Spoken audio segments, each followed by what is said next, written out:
Yang batang yon, wala nang planong bumangon na nung oras na yung alas 4 na eh. Hoy, John!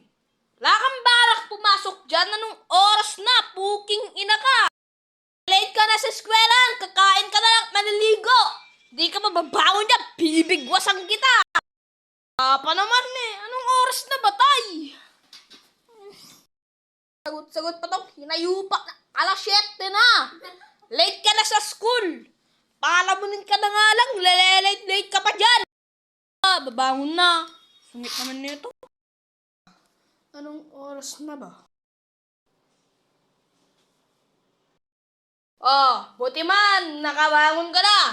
Nakaluto ko ng hotdog tsaka itlog sa rep. Maluluto ay maliligo ka na lang, anak. Anong oras na ulit? Parang may mali ah. Naman, alas 4 lang naman laang eh. Natulog ulit ako din sa kwarto.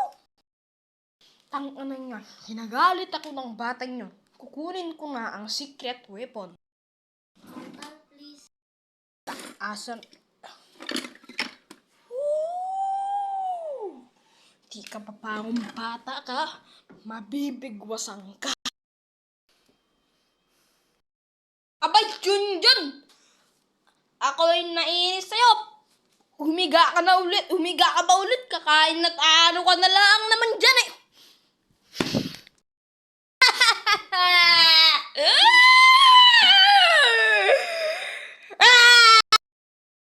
Nagtatapos ang video.